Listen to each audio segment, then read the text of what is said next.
Red Wings are like 3 of their last 13 or some shit. Nice. So wild. They're so bad. Alrighty. So we are back on another Wisco Fanatics Tuesday night. We're back to part 3 of our draft series.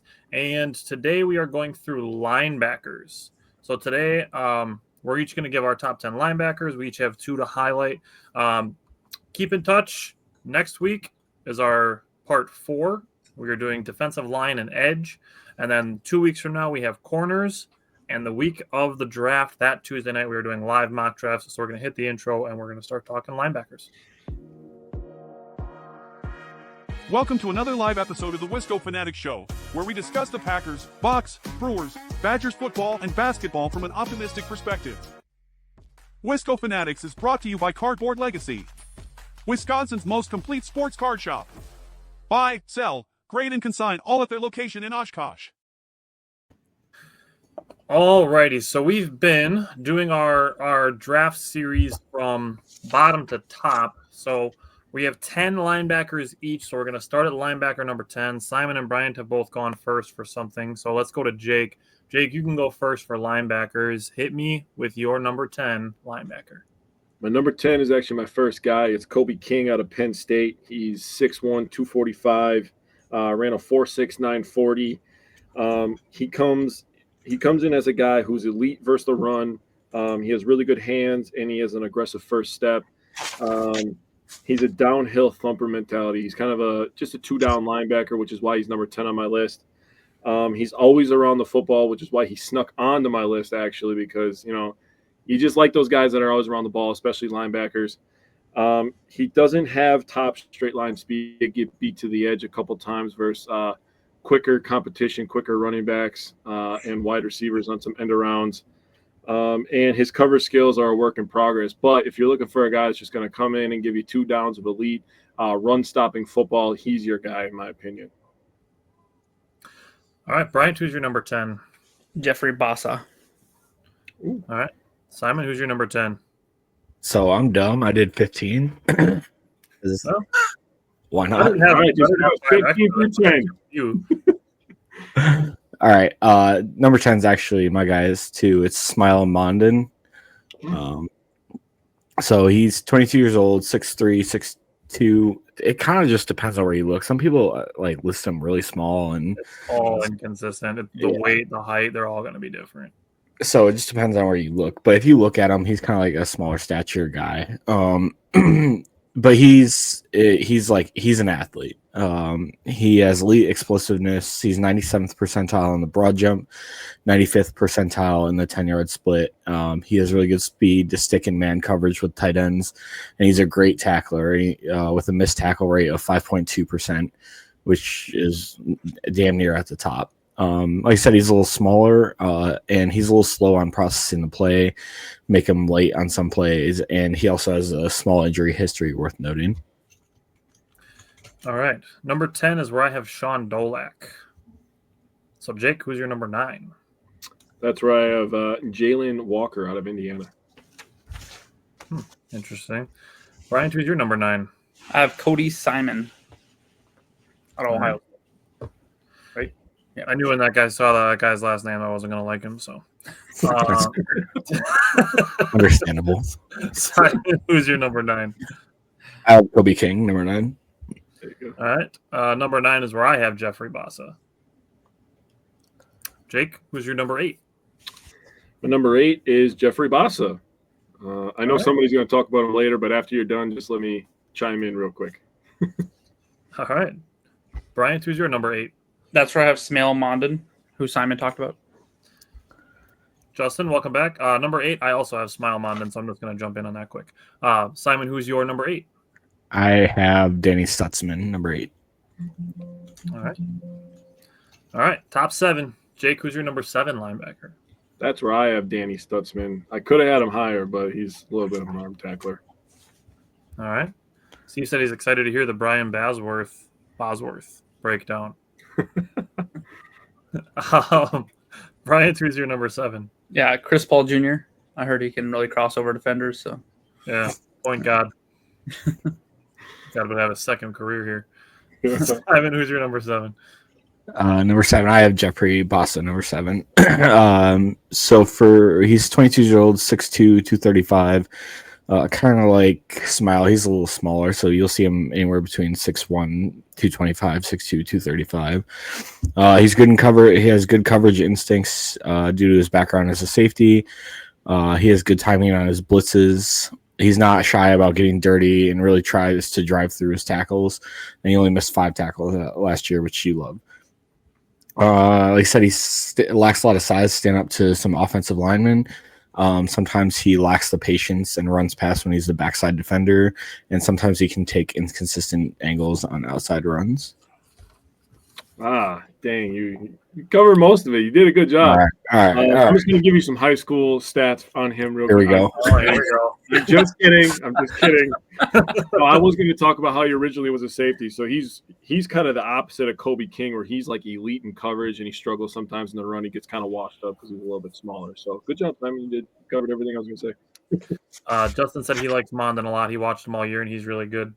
Yeah, I think he's going to be in, at least obviously already in 3 of our top 10s. So this one might ruffle a couple feathers, but I have Barrett Carter at number 7. It's your list, man. Yeah, I mean, I'm not mad your over it. list. Close where I got him. Seen him like top 5, top 3, even in a lot of places. So having him at number 7, honestly, like nobody picked him for their guy, but watching 3 Clemson games and like watching him against Georgia, South Carolina, like just a lack of splash plays. And then there was like several times where he's in the wrong spot versus the run, and we already have a guy who's got that problem once in a while, so I don't need another one. So I have Barrett Carter at number 7. Jake, who is your number 6? Excuse me. That's where I have Carson Swessinger from UCLA. Me too. Also have him at number 6. Brian, who's your number 6? Yeah, this is my first guy. This is where I have Danny Stutzman. Like him a lot. Ran a 4.52. He's 6'3", 233 pounds. He had a RAS score, relative athletic score of 9.71. So there's only 2 linebackers that had higher than him. He was pretty close to what Jahad Campbell, who I'm sure will have higher on our list, was right too. Jahad Campbell.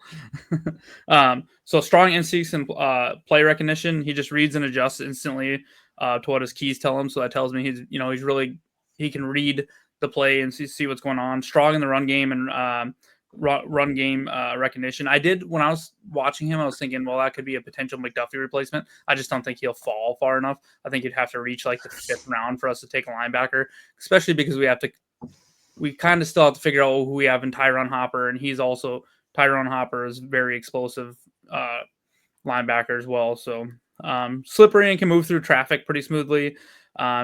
Come off the blocks and make the tackles in the gap, but he doesn't need to be more consistent with that, getting out the blocks. He probably could afford to add a little strength because he is 6'3" and only 233 pounds. So he's a little thinner. He's still built, but will contribute on special teams right away. He has coverage ability to make to play man against tight ends and running backs, and the awareness to play zone. He doesn't have the great change of direction, so it will hurt him in longer coverage or deeper zone if he gets stuck in that position. He needs to learn to have better spacing in that, because he will get caught flat-footed. So on those quick crosser routes or something like that, he's going to get burnt a little bit. He has good speed, but you're not going to be catching up to someone that's running across your face. So he just got to play with more anticipation in those kinds of situations. Other thing I liked about him is he was a 4-year producer. He played as a freshman. He played as 10 games. Had a sack, couple forced fumbles. In 2022, he played in 13, started all 13 games, had 10.5 tackles for loss, 3 sacks, 2 interceptions, 5 pass breakups, and 125 tackles. Then in 2023, first team All Big Ten, led the team with 104 tackles, 16 tackles for loss, 2 forced fumbles. Started all 12 games, like I said, and then 3 sacks and interception that he returned for a touchdown on that too. So, and then in 2024, he was actually a finalist for the Buckets Award, which is nation's top linebacker. He led the team with 110 tackles, only 8 tackles for loss and a sack, but he started 12 games again. So for me, he just has a lot of experience, and you can see he's either forcing fumbles or intercepting, just getting around the ball. So if he was to fall in the 5th round or something, I wouldn't hate taking a flyer on him. Especially if they didn't already draft a linebacker in the class, and like they're going to kind of rely on Quay and Cooper and Hopper. Steve said he's curious to see if the team drafts another one after Tyron Hopper only had 18 snaps last year. I think that's part of why they let Eric Wilson go, is to kind of free up some of those snaps for Hopper. I think they kind of just took the approach of letting Hopper get up to speed a little bit more last year. And now they're thinking, they're going to get Hopper a lot bigger role this year. They brought McDuffie back for depth and possibly drafting Quay Walker's replacement. So I think it's possible that the Packers draft the 1st-round linebacker, and I think it's possible that the Packers don't draft one until the 5th. I think all options are really on the table, and I think that's what a lot of their free agent moves in the offseason have done. Yeah, and that's what I was going to get at too, is if Quay Walker gets priced out for us next year, they could take someone like this who's also going to remain explosive, lengthy, can play a little bit of coverage to pair with Edgerrin Cooper. So I wouldn't be 100% shocked if they took someone like this. And with Tyron Hopper potentially, theoretically stepping into Eric Wilson's spot, who Eric Wilson had quite a bit of snaps, then you need to turn around and replace what Tyron Hopper is doing. Yeah, we signed Christian Welch, and I know everyone loves him in the preseason and everything, but, you need competition. You can't just go, okay, we got Christian Welch, we're good. So he's definitely a special teamer for sure. And I think that is basically what they're doing, is they're bringing him to be the Tyron Hopper, and they'll put Tyron Hopper into Eric Wilson's role. All right, Simon, who's your number 6? Number 6, I have Chris Paul. All right, here we go. Top 5 linebackers. Jake, who's your number 5? I have Demetrius Knight Jr. I have to give him a shout out real quick because I love when guys make all academic teams. He was a 3-time ACC academic honors graduate from Georgia Tech. He had a degree in literature, media, and communication, so he graduated in 3 years. So I wanted to give him a shout out on that, man. That's awesome. Nice. All right. Brian, who's your number 5? Yeah, my number 5 is Barrett Carter. All right. Simon, number 5. I also have Barrett Carter 5. All right. Number 5 is where I have my first guy, Jalen Walker from Indiana. He's 6'1", 218, so he's kind of on the smaller side, but with that, very fast. So he, Justin said if he's that smart, he's coachable. That's fair. With Jalen Walker being a little bit smaller, he doesn't have an RAS score because he didn't do the full testing at the combine. But at Indiana's pro day, he ran a 4.3840. So as a linebacker, that's very, very fast. Had 24 pressures and 3 sacks. Not a crazy amount, but 61 tackles, 36 run stops. Did have 13 missed tackles, which is a little high. But 41 out of 59 in coverage. That's 69.5%. Nice. Allowed 1 touchdown, had 2 interceptions, and 6 pass breakups at 75.7 NFL rating. So definitely one of the better coverage guys in the draft as far as linebacker is concerned. And I do think he's got some ability to be a block beater, especially on the edge. He's obviously really great in coverage, and I think he's capable against the run. So I think if he can build out his frame a little bit more, 6'1", like I said, is still a little bit small, but I think he's got some potential to be kind of cut from the same cloth as Edgerrin Cooper. Got a guy that can do a little bit of everything. So Jalen Walker is my number 5. Jake, who's your number 4? That's where I have Barrett Carter. All right. Bryant, number 4. That's where I have Carson Schwetzinger. All right. Simon, who's your number 4? I also have Carson Schwarzenegger. All right. That's it makes you feel like you have like a bunch of cotton swabs in the corner of your mouth when you say his Yeah, I hate saying his name. Number 4, I have Jay Higgins. So if we leave this draft with a Jay Higgins, whether it's Jay Higgins the linebacker or Jaden Higgins the wide receiver, I'm happy. We can get one Higgins on this team. I prefer the wide receiver. All right, top 3. Jake, who is your number 3 linebacker? I have Chris Paul Jr. I like it. Bryant, who's your number 3? Yeah, that's where I have Demetrius Knight Jr., and he's my next guy. Very explosive, around a 4'5", 6'2", 235 pounds. I know Jake said he graduated in 3 years, but he actually did play college for about 6 years across 3 different programs. So that he is 25, so that's a little knock on him there. So I have him high, but I still like his potential a lot. And one of the things that I like going to Draft Buzz. Obviously, we're not professional scouts. We do watch some tape and we watch and read from different sources, but sometimes I pull what they want to compare someone to. So Draft Buzz gave him a similarity grade of 93% to Edgerrin Cooper. So I mean, if they're right in that's pretty nice. He is D'Angelo Hall's cousin, who was a very, very successful NFL player for many years. Cool. He has a strong build, built for playing in the box. Described as a classic Mike linebacker. Reads and reacts to the play design quickly with good control, good with his hands, and so he can shed blocks. We'll run through the ball carrier and wrap up when he tackles. Oh, that was one thing I forgot to say about Danny Stutzman. Sometimes he tries to arm tackle people too much. That's not going to work in the NFL. Whereas Demetrius Knight Jr., he'll run through them.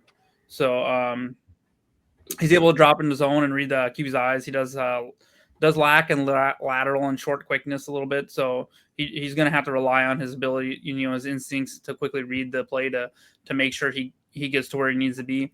However, there's times that it's almost like and we've seen this with some of our players. We've seen this with Quay Walker a little bit, is they almost they don't trust their eyes and they almost try to analyze too much, and it stops them from making a play. So he just needs to trust what he's seeing and go make the play. If he doesn't get better at a little bit of, and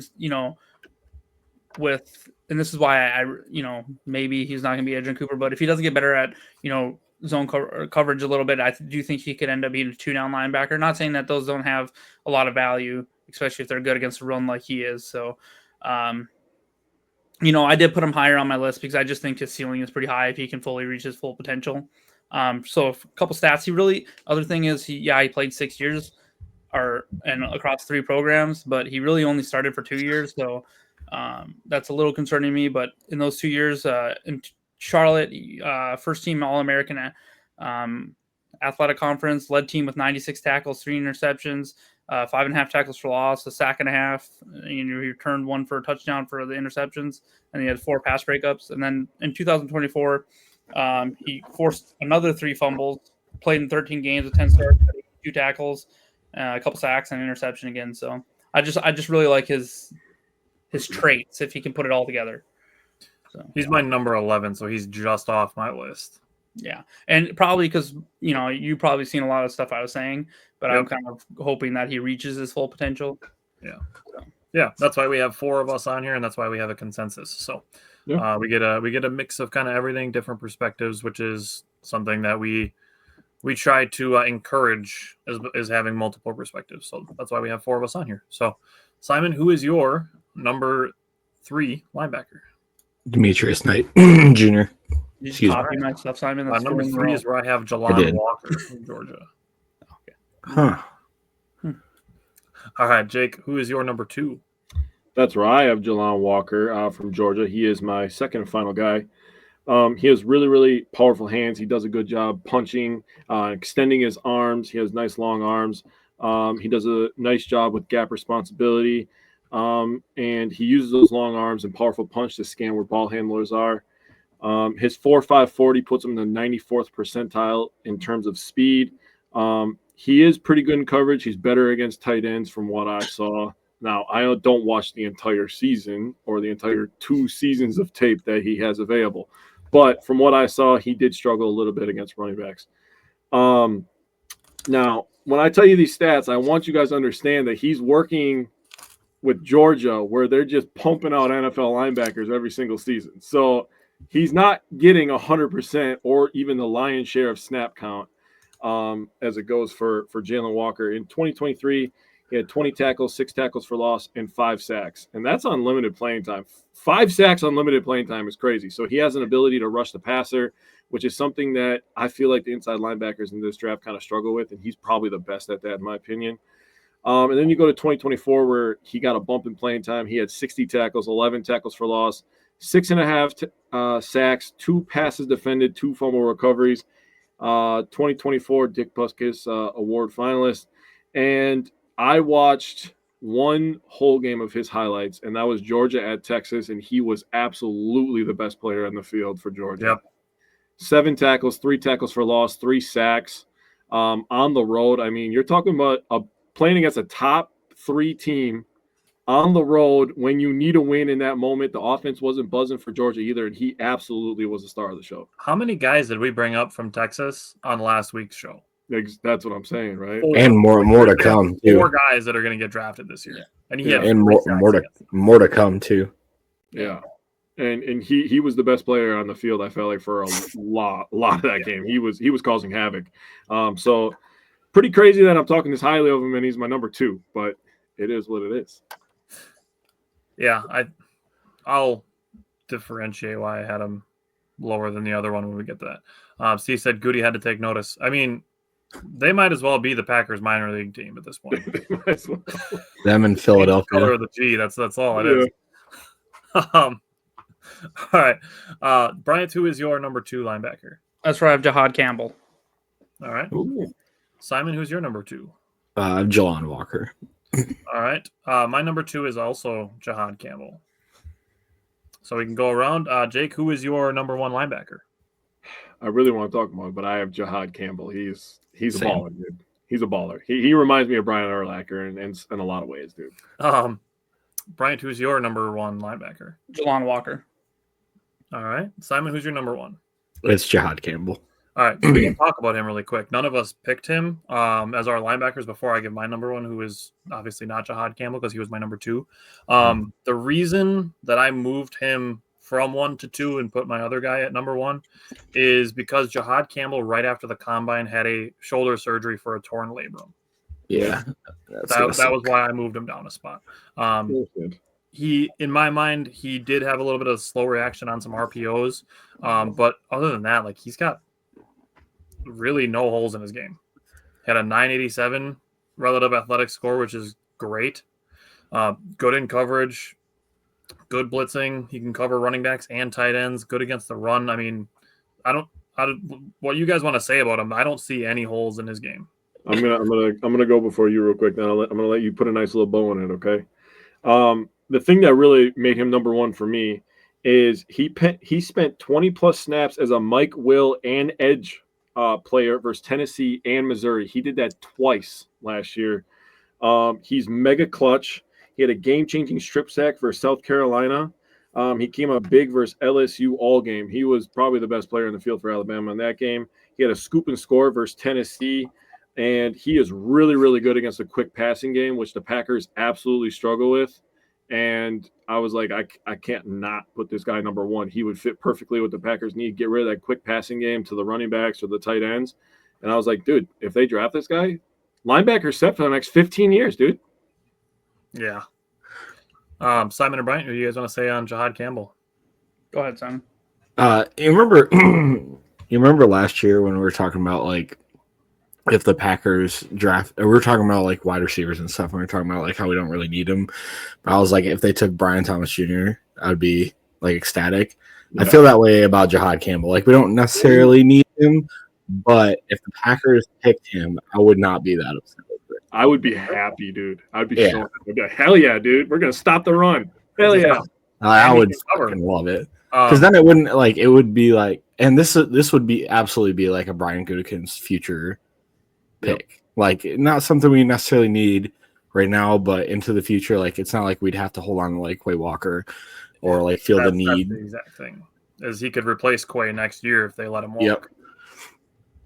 Yeah, for me it'd be an embarrassment. Sorry, it'd just be an embarrassment of riches if they did take him. Like if he fell to 23 or 24, whatever we're picking at 23 or 23. He's like the last player that we have a one-on-one grade on. We take him, and you put him, Quay Walker, and Edgerrin Cooper on the field together. We will have the most explosive. That would be nasty. We would have the fastest and most explosive linebacking core in the NFL, easy.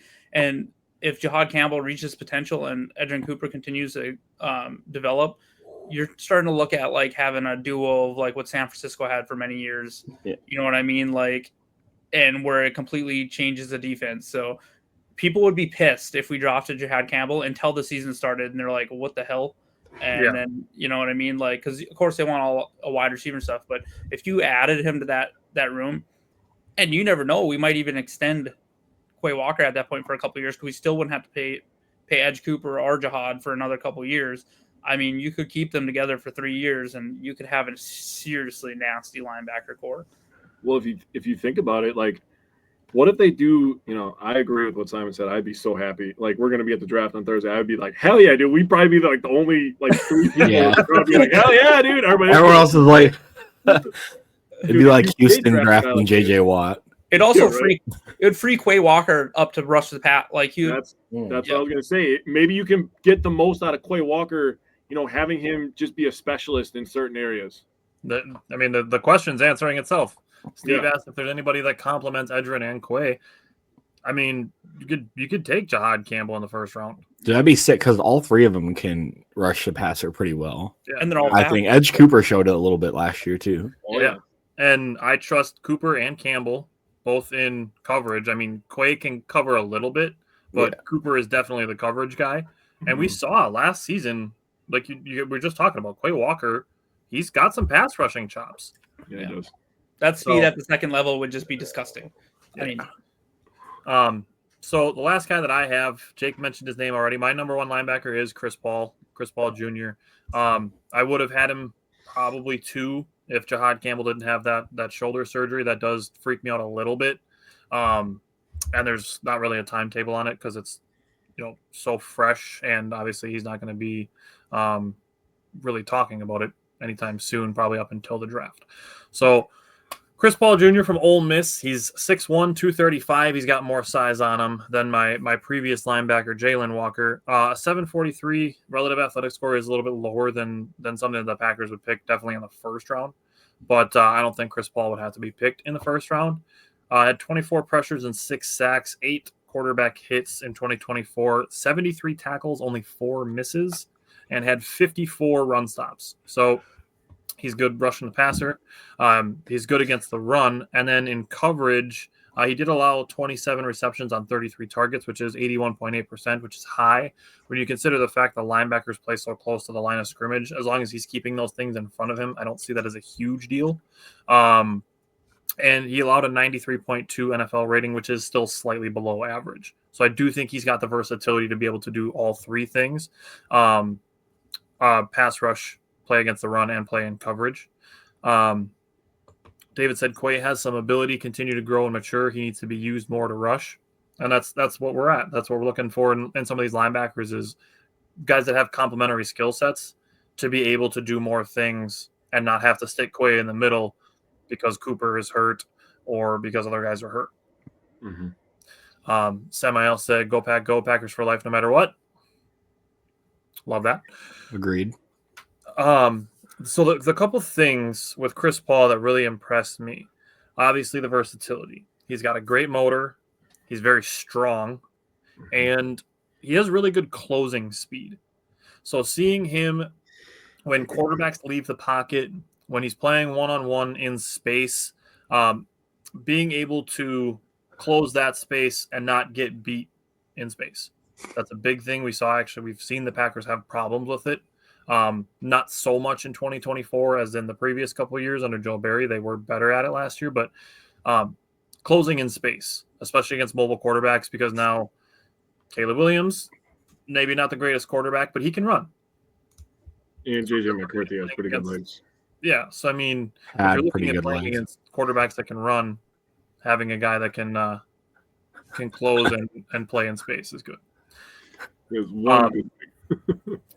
Mentioned strength. He is strong enough to displace offensive linemen and still make the plays. This is something that's going to come up a lot next week when we're talking edge and defensive line. Mm. Being able to displace offensive linemen and still make tackles against the run, especially around the line of scrimmage, is going to be a big deal. I think Chris Paul Jr. is capable of it.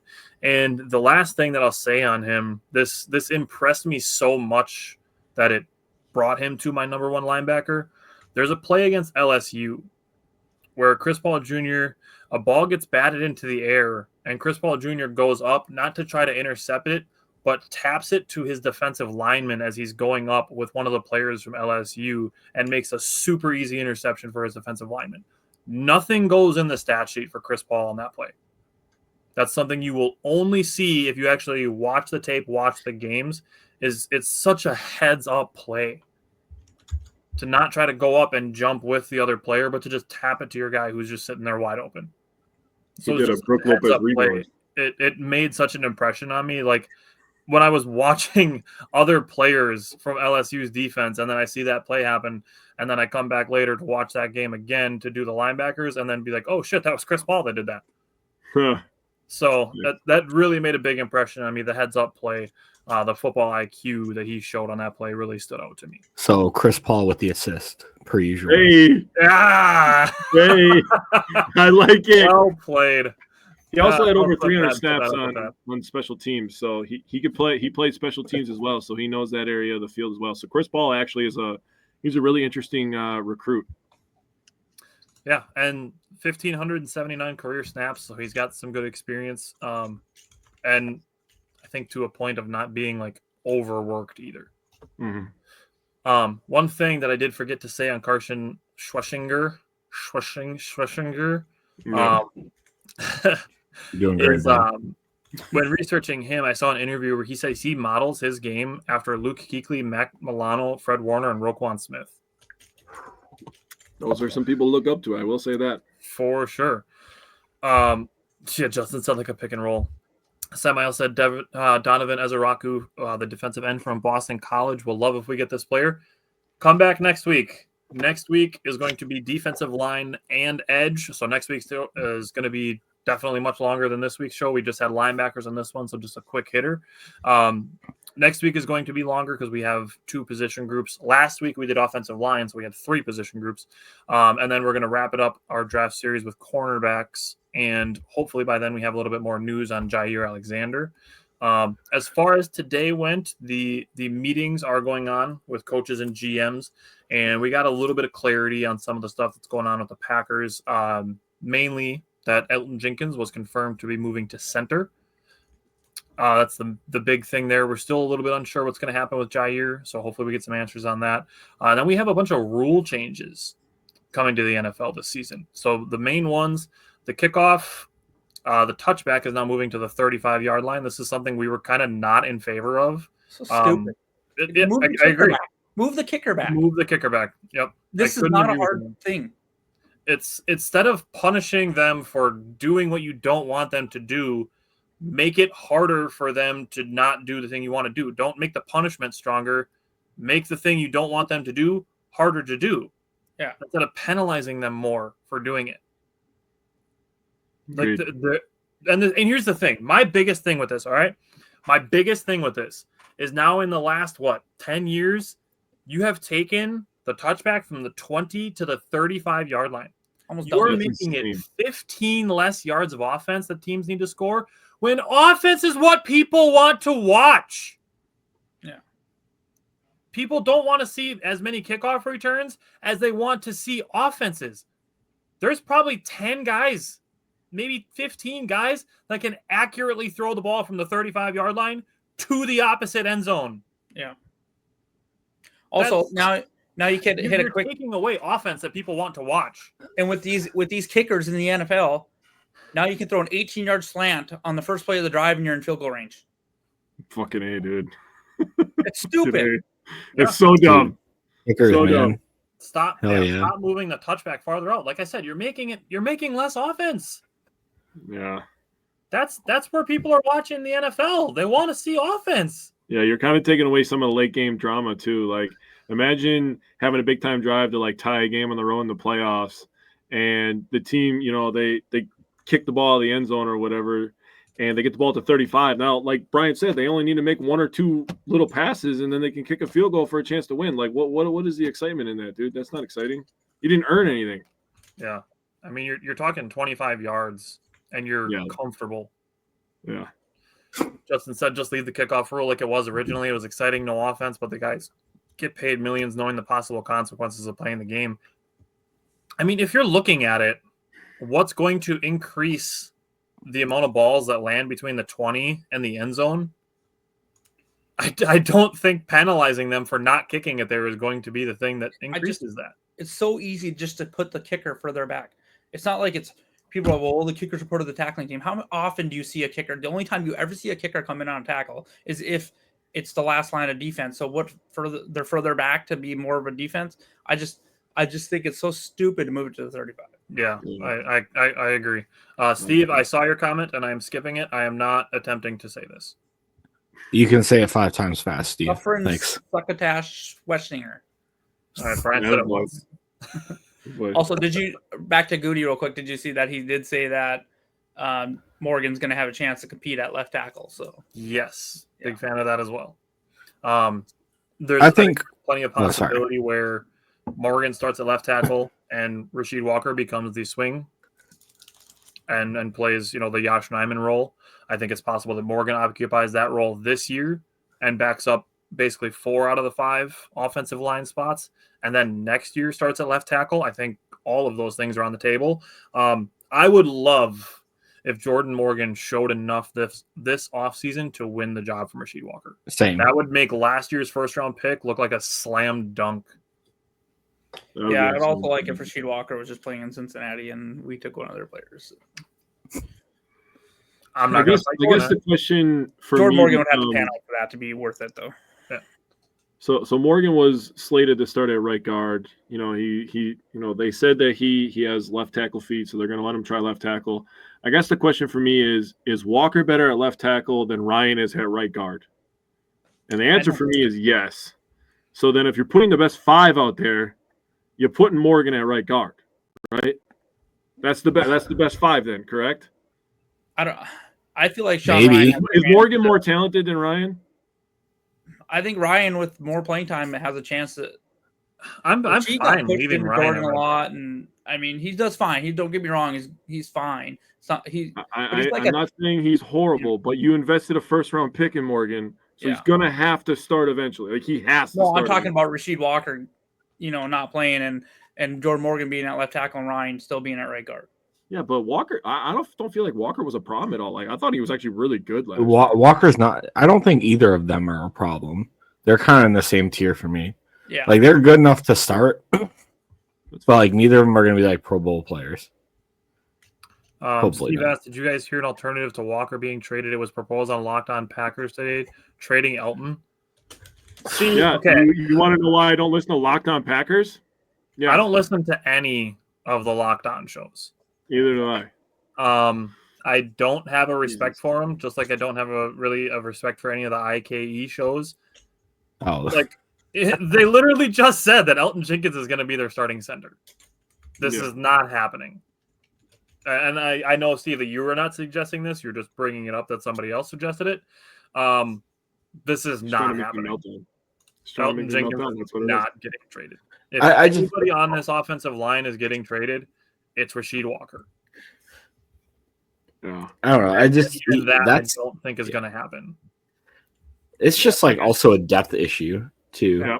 Right. Who do we put at center if we trade Elton Jenkins? Yeah. Sean Ryan. Like, do you feel good about Maybe. that? Yeah, Locked on clickbait is what it should be called. Also, I want to talk about the Brewers guy. Like, there was a brief time where I listened to Locked On Brewers, and that was when Brandon Snide hosted it.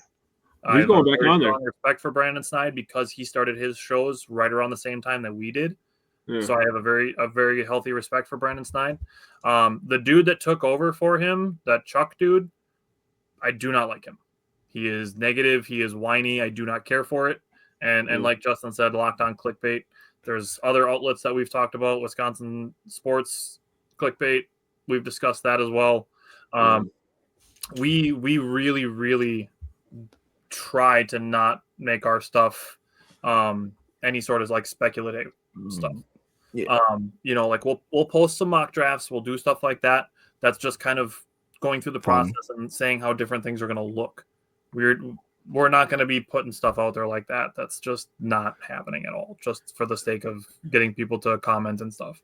Yeah, I just for me, you don't trade Elton Jenkins because I do believe he could go be an all-pro center, like Goody said. Rasheed Walker's fine. Don't get me wrong. He is adequate left tackle, but I think you can improve there. And if it ends up being Jordan Morgan beats him out, and we can trade Rasheed and get something for him before we probably, but to trade him, you're going to have to get a third-round pick because he's probably going to get paid to be a third-round comp pick anyway. So that's where I would start the trade at, in my opinion. And I'm fine with that. Yeah. Steve said from a dollar standpoint, the cost of keeping Rasheed or an aging Jenkins, it's similar.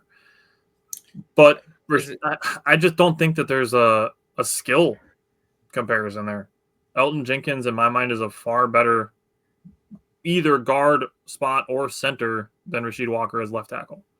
I mean, Jenkins has played tackle, guard, and center for us. I mean, he's an elite player. So there's no way in hell I'm getting rid of Jenkins. He's 29 years old. Yeah, and offensive linemen can last in this league too. I mean, Trent Williams is what, 38? Yeah. It's insane. Apham said, hopefully we don't draft another hybrid offensive lineman. I mean, That's they're what the probably going to. we just talked about that last week. Like the They're- Packers, the Packers will either draft a player that, Josh Myers was a pure center. They'll either draft a pure center or draft a tackle and turn him into a guard. The last time the Packers drafted a guard only, I don't even remember. I can't. I forgot to look it up. It's been a long time. Probably the 80s, to be honest with you. And, well, I mean, Apham, the thing is that it's rare that the rookies start. Yeah. That's what gives them the ability to kind of cycle through them and keep the ones that are great at what they do. Yeah. And, you know, having the positional versatility is something that the Packers do prioritize because it gives them the opportunity to move guys around should somebody get injured. Yeah. Calais Campbell is a unicorn too. Like, Yeah. He's also 6'8", so that's crazy. Yeah. Yeah, those mocks I was doing earlier, like for example, like Miles Frazier fell to the 5th round, like, and that's why I took Miles Frazier. Like, if there's someone they really like in the 4th, 5th round, they're going to take him. And 4th, 5th round, you're throwing darts at a dartboard anyways. Yeah, like you're not drafting win now players in the 4th round. Yeah, I feel like But if that's what you're getting at, that like in the 1st round, hopefully we don't draft another offensive lineman. I think you're safe from that. Yeah. I don't think they're gonna do that for sure. Now, if like somehow like the guy out of Mississippi or Will Campbell or something somehow fell to Will Campbell's there in the 1st round. 23. Yeah. That's not like you're not upset about that. You take it and you just move on with your life, and you have a starting left tackle for another 12 years. Yeah. Ephraim, we were talking about today. We did linebackers. We like the idea of drafting Jahad Campbell in the 1st round, and having 3 insanely athletic linebackers. That would be very interesting. We did our first show of the draft series was wide receivers. If there's ever been a year for a 1st round wide receiver, this could be it. The Packers have been quite interested in Tedero and McMillan. They were the only ones at his pro day. So there's some interesting things going on. And I think the moves that Brian Gutekunst has made in free agency really gives the Packers a lot of flexibility. So next week, we're going to be talking about defensive line and edge. The defensive line is a super deep class. So there's a lot of options for the Packers. Could be an edge rusher, something else that they could use more of. So there's a lot of options and a lot of flexibility, and I think we're going to see a best player available type draft from Brian Gutekunst that will still fit their needs because they have a handful of them, and it's lined up fairly well with their needs for what's deep in this class.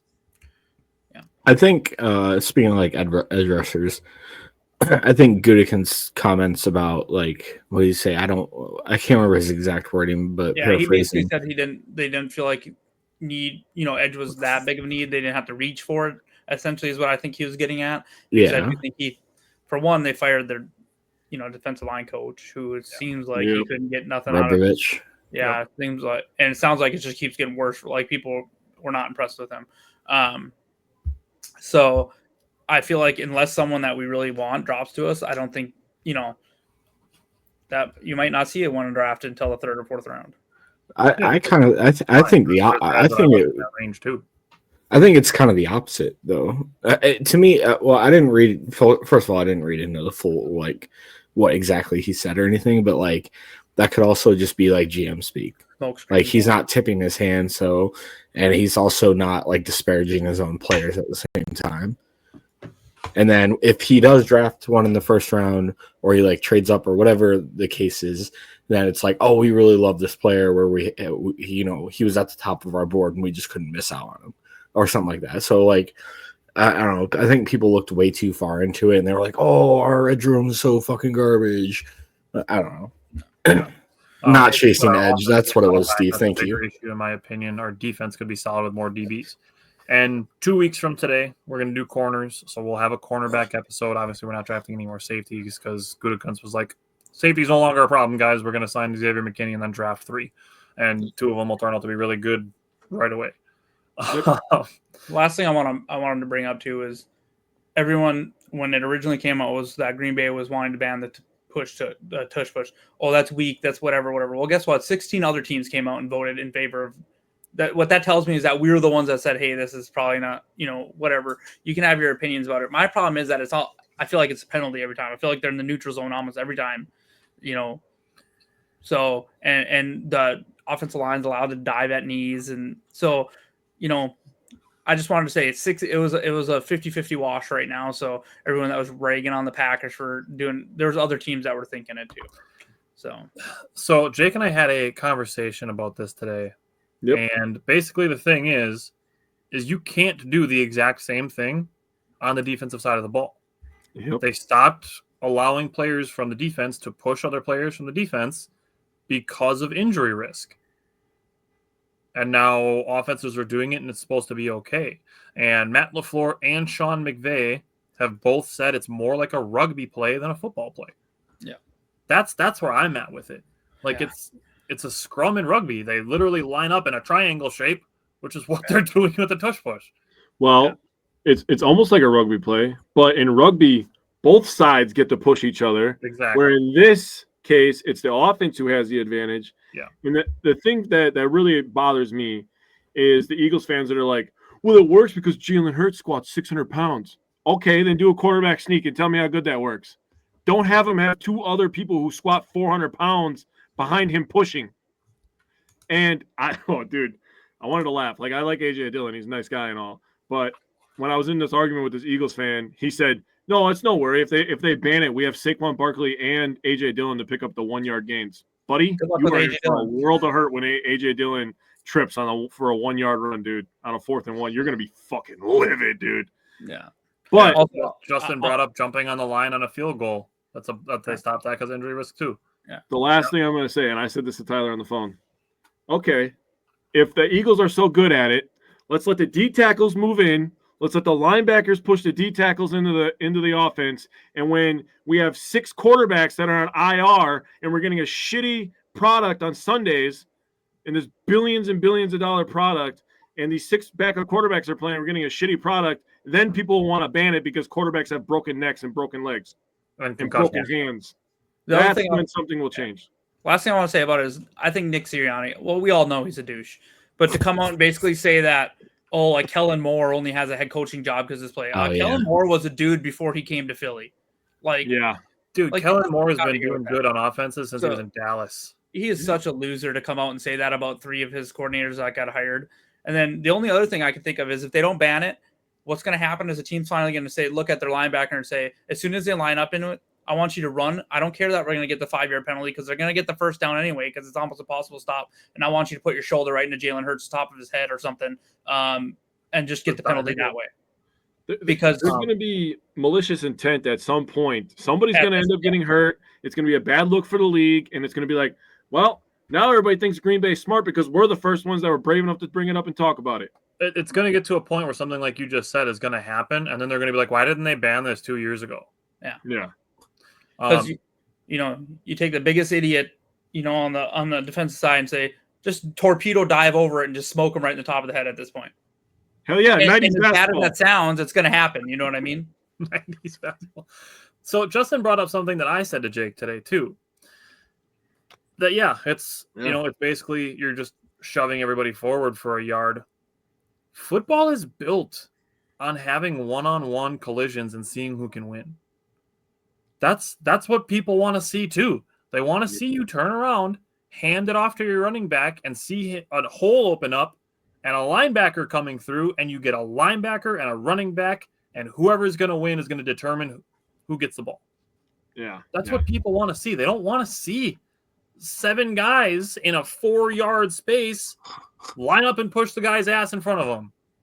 So I'm going to piggyback off that because I was talking to my coworker about this. God. I'm sorry. I have so many thoughts on this. Listen, when I said it, he was like, "Yeah, but they had Saquon Barkley. He had the most rushing yards in the league." Well, let me tell you, if all those hits from those 1 yard gains add up over the course of an entire season, maybe he doesn't have gas in the fourth quarter to break a 75-yarder all the goddamn time. I'm just saying, it's possible. Or maybe Kenneth Gainwell gets more carries. Well, not anymore. He does not on their team anymore. Steve brought up the Oklahoma drill. They don't do that anymore, but it's essentially the same thing. Like when you get to the NFL, people want to see mano a mano. They want to see the collision. That's why people watch it. They want to see the hits. They want to see who can come out on top physically, not just who can push their guy farther forward. That's what rugby's for. You get to the scrums where they push. Yeah. It's great that Jalen Hurts can squat 600 pounds. A lot of people in the NFL can squat. Every single player that has ever attended the University of Wisconsin can do it. Seriously, dude. Braylon Allen was doing it when he was 17, bro. Okay, so we have the kickoff rule. The NFL is also going to electronic measurements for first downs this year. So if you get a chance, the UFL is already doing this. The NFL is essentially just adopting the same technology.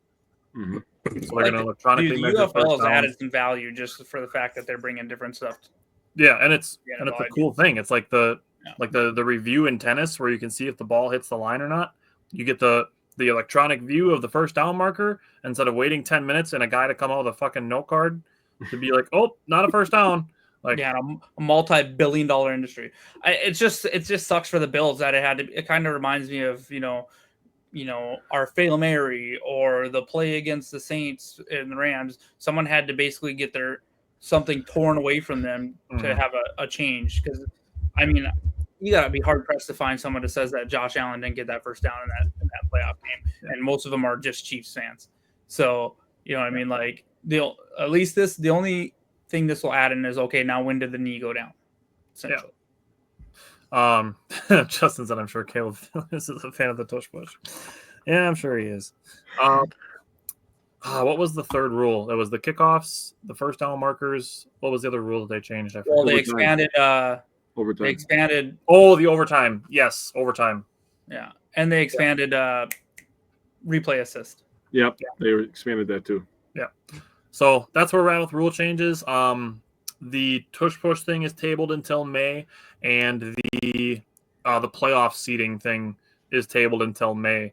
So that's a couple things that maybe we'll be discussing after the draft that they'll be revisiting. Other than that, anything else you guys want to throw out there? Today was linebackers. Next week is D-line and edge, and then we have corners, and then we have live mock drafts Tuesday before the draft. So anything else you guys want to throw out there? I'm good, I think. Alrighty. Well, like I said, we'll be back next week with D-line and edge. Jake and I will be live again tomorrow talking about the Bucks and the Brewers, who are both hopefully coming home with wins today. And then the Brewers have another game tomorrow before the show. So we will have 6 Brewer games and 4 Bucks games to discuss tomorrow. So join us for that as well. And then come back again next Tuesday for the next part of our draft series. We're roasting fans tomorrow, so join us for that. That'll be interesting. Oh, yeah. All right. Oh, yeah. Thanks for tuning in, everybody. We'll see you guys next week and tomorrow. Oh, yeah.